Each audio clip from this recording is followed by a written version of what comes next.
కిర్గిజిస్తాన్లో అల్లర్లు భగ్గుమన్నాయి. విదేశీ విద్యార్థులే లక్ష్యంగా ముఠాలు రెచ్చిపోయాయి. కిర్గిజిస్తాన్ రాజధాని బిష్కెక్లో గత 2 రోజులుగా భారత్, బంగ్లాదేశ్, పాకిస్తాన్ విద్యార్థులుంటున్న హాస్టళ్లపై దాడులు జరుగుతున్నాయి. ఈ గొడవలకు సంబంధించిన వీడియోలు సామాజిక మాధ్యమాల్లో వైరల్ కావడంతో వైద్య విద్యకు ఏపీ నుండి కిర్గిజిస్తాన్ వెళ్లిన విద్యార్థుల తల్లిదండ్రులు ఆందోళనకు లోనవుతున్నారు. కిర్గిజిస్తాన్, ఈజిప్ట్కు చెందిన విద్యార్థుల మధ్య ఈ నెల 13వ తేదీన ఘర్షణ నెలకొంది. స్థానికులకు, ఈజిప్ట్ విద్యార్థులకు మధ్య జరిగిన ఘర్షణ తర్వాత అల్లరి మూకలు విదేశీ విద్యార్థులపై దాడులు చేయడం ప్రారంభించాయి.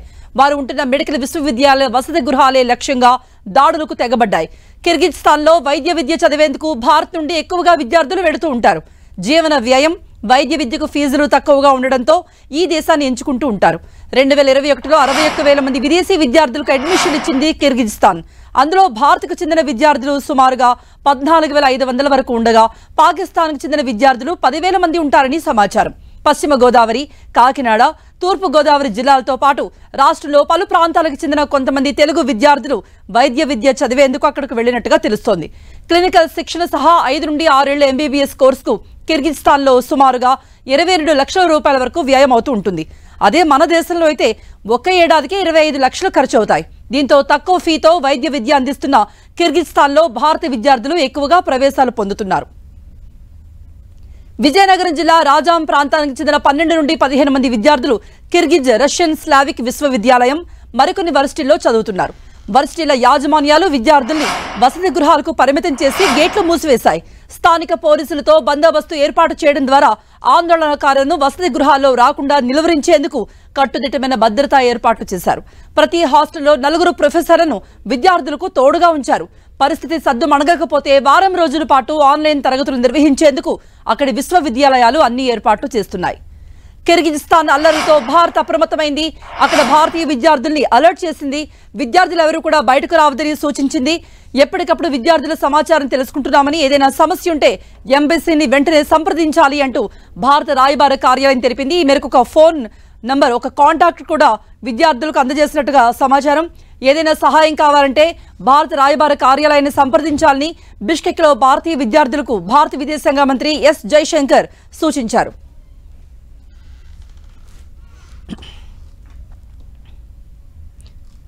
కిర్గిజిస్తాన్లో అలజడికి మూలాలు యుక్రెయిన్, రష్యా యుద్ధంలో ఉన్నాయి. ఒకప్పటి సోవియట్ యూనియన్లో భాగమైన కిర్గిజిస్తాన్ 1991లో స్వతంత్ర దేశంగా ఆవిర్భవించింది. ఇక్కడి అధికారిక భాష రష్యన్.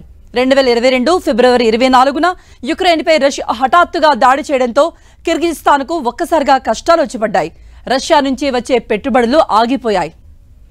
రష్యాలో కిర్గిజిస్తాన్లో కార్మికులకు వేతనాలు రాక సొంత దేశానికి డబ్బులు పంపడం లేదు. దీనికి తోడు కిర్గిజిస్తాన్పై పశ్చిమ దేశాలు ఆంక్షలు విధించాయి. దీంతో ఆర్థిక పరిస్థితి దారుణంగా పడిపోయింది. ఆర్థిక వ్యవస్థ స్తంభించింది. మరోవైపు రష్యా నుండి లక్షలాది మంది ఈ దేశానికి వలస వస్తూ ఉన్నారు. కుటుంబాలతో సహా ఇక్కడే స్థిరపడుతున్నారు. అధికారిక లెక్కల ప్రకారం 2022 సెప్టెంబర్ నుండి ఇప్పటి వరకు 1,84,000 మంది రష్యన్లు కిర్గిజిస్తాన్కు తరలొచ్చారు. ఆర్థిక పరిస్థితి దిగజారడంతో పరిశ్రమలు, దుకాణాలు మూతపడుతున్నాయి. స్థానికులు ఉద్యోగాలు, ఉపాధిని కోల్పోతున్నారు. దాంతో వారిలో అసంతృప్తి, అసహనం పెరిగిపోతున్నాయి. విదేశీయుల్ని లక్ష్యంగా చేసుకుని దాడులకు దిగుతున్నారు. ప్రధానంగా రాజధాని బిష్కెక్లో వైద్య విశ్వవిద్యాలయాల్లో చదువుకుంటున్న ఇండియా, పాకిస్తాన్, బంగ్లాదేశ్, ఈజిప్ట్ సహా ఇతర దేశాల విద్యార్థులపై వారి కన్ను పడింది. విద్యార్థులుంటున్న హాస్టళ్లు, ఇళ్లలోకి గుంపులుగా చొరబడి మరీ దాడి చేస్తున్నారు. ఇదే అదనంగా అల్లరిమోకులు రెచ్చిపోతున్నాయి.